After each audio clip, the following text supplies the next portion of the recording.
एक बार की बात है, शिक्षक अपनी कक्षा में पढ़ा रहे थे और वे सभी विद्यार्थियों से कोई न कोई सवाल पूछ रहे थे। तभी उन्होंने देखा कि कक्षा में एक बच्चा बहुत ही उदास बैठा हुआ था, मानो उसके साथ बहुत ही बुरा हुआ हो।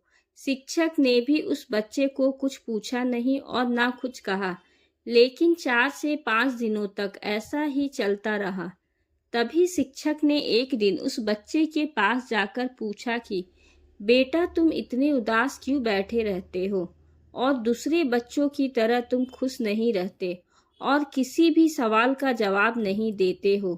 उस लड़के ने शिक्षक से कहा कि मेरी अतीत में मेरे साथ कुछ बुरा हो गया था, इसी वजह से अब मेरा किसी भी चीज में मन नहीं लग रहा और अब मैं कुछ भी कर लूं, दूसरे बच्चों की तरह खुश नहीं रह पा रहा हूँ।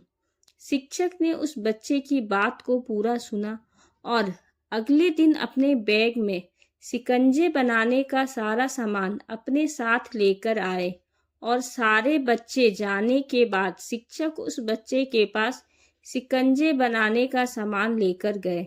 उस सामान से उस लड़के को एक ग्लास शिकंजे बनाकर दिया। तब लड़के को लगा कि सर ये सब मुझे खुश करने के लिए कर रहे हैं।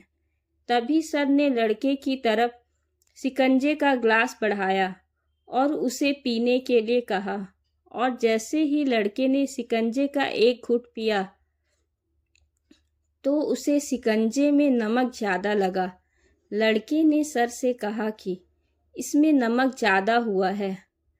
तभी सर ने ठीक है, लाओ मैं इसे फेंक देता हूँ। अब लड़के ने सर से कहा कि सर इसे फेंकने की ज़रूरत नहीं है, इसमें थोड़ी शक्कर मिला देंगे तो यह खुद अच्छा हो जाएगा। सर ने उस लड़के की तरफ मुस्कुराते हुए देखा और कहा, यही चीज़ मैं तुम्हें आज इस शिकंजे के बहाने समझाने आया था। हमारी ज़िंदगी भी बिल्कुल शिकंजे की तरह है और हमारे बीते कल में हमारे साथ जो दुखद घटनाएं हमारे साथ हुई है वो सब उस शिकंजे में मिली नमक की तरह है।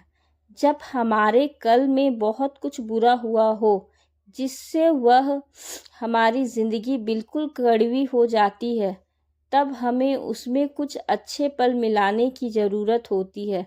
जिस तरह से शिकंजे में नमक ज़्यादा हो गया था, लेकिन उसमें शक्कर मिलाने के बाद वो मीठा हो गया, उसी तरह हमें हमारे कल को भूलकर उसमें खुशी के पल मिलाने चाहिए, ताकि हमारी बुरी यादें हमारे बुरे कल से भी अच्छी हो जाए। यह कहानी से हमें यह सीख मिलती है कि जो हमारे कल में हुआ है, अगर हम उसके वजह से हमारे आज को खराब कर रहे हैं तो हम अपना खुद का ही नुकसान कर रहे हैं।